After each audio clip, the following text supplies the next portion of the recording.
why do election surveys go wrong? Why do exit polls go wrong? If you look at the Karnataka elections during India Today Access My India exit poll, no other exit poll could exactly predict or could not come anywhere nearer to the figure which the Congress could arrive at. Congress got 135 seats. In fact, they supported one more candidate. In another seat, they lost very narrowly within less than 100 votes. So actually the India Today poll came almost closer to the actual result. They predicted 132 to 140 seats, up to 140 they predicted. So this has come true, but no other exit poll has predicted more than 125 seats. So this kind of a victory was never predicted. Of course, the exit polls, the pre-poll surveys have predicted an overall trend, a trend against the BJP. But still, majority of the exit polls predicted a hung assembly, and opinion polls were also talking about hung assembly with the possibility of Congress getting a slight edge. So where do these polls go wrong? Why could they not predict the clear swing in favor of the Congress? The first reason for this is, especially when it comes to the exit polls, they are essentially a quantitative data. So a ballot paper is given to the voter and asked to repeat what they have done in the polling booth. In this case, what really happens is we do not understand the mood of the voter. So the exit poll do not capture the mood and the intention of the voter. So unless we corroborate the qualitative data with the quantitative data, we cannot exactly arrive at a prediction which is reasonably accurate. So the overall direction of the public opinion can easily be understood.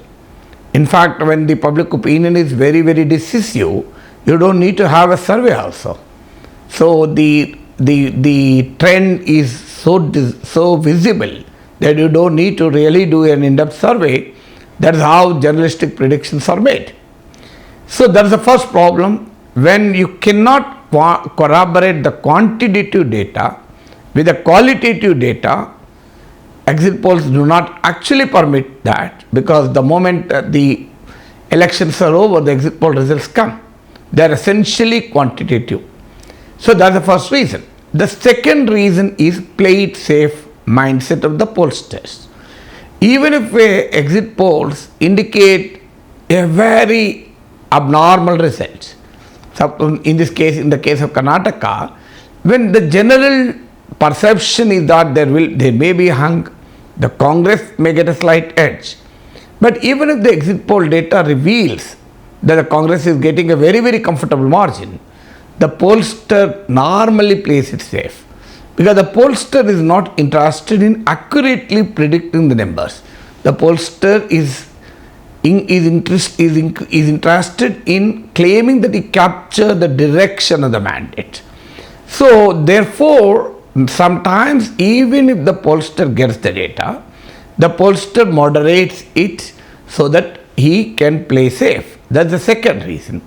Then the third reason is, well, the undercurrent cannot so easily be captured. In the case of Karnataka, the undercurrent is very clear. So the pollsters are carried away by the previous experiences.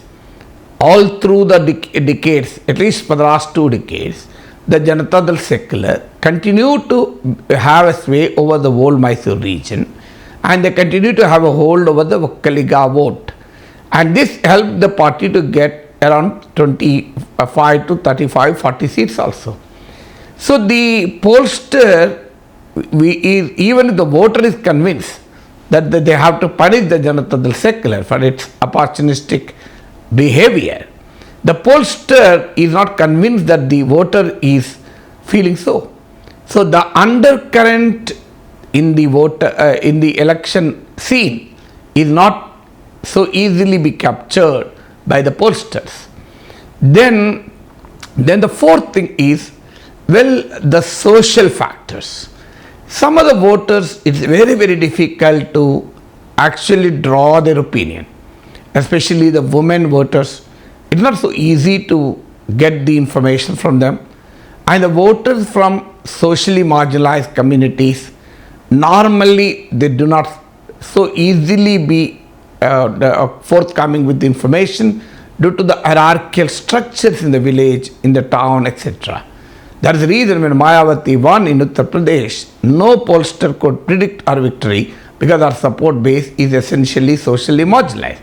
In Karnataka too, what happened was Karnataka Congress got a very good vote among scheduled castes, scheduled tribes, socially oppressed, the rural and the poor voters, and the remote area voters. These are the voters who normally not forthcoming with their opinion to somebody who is external to them, fearing some consequences. Fifth one is, normally it's a rule in psephology that the anti-government vote is normally doesn't get perfectly reflected in the surveys, because the ruling dispensation has an influence on the voters' decision to reveal. Because somebody is in power, why should I get into quarrel with them? So when a voter is voting against the government, the survey may not get the full picture. The survey will only yield a conservative picture. So that is another reason for that. Then the next reason is the sampling problem. If the pollster doesn't sample the property, because Indian elections is highly complex society, there are caste hierarchies, there are gender hierarchies, there are religious affiliations, there is strategic voting, and there are several other dimensions. And these dimensions may not fully be captured by a pollster. So strategic voting takes place at the last minute. If to defeat somebody, they may vote for somebody else, even if they do not like him. And that may not be captured even with exit polls, because the strategic voter may not reveal if the strategy behind is or her voting. So there are innumerable number of reasons. Some of them are scientific, like sampling size, sampling methodology, and the honesty and integrity with which the field staff operate, and the challenges in converting the vote share into seat share.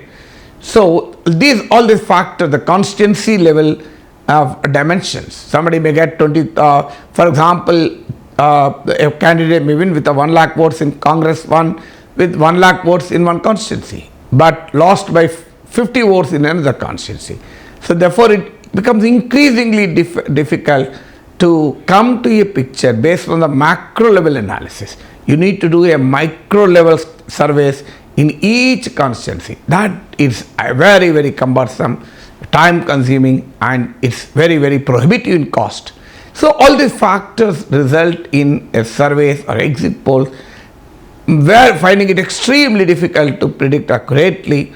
They may capture the direction of the mandate, they may capture the the public opinion when it is a dominant trend, but when there is an undercurrent, when the mandate is complex, fractured, it's extremely difficult to really pick up the situation.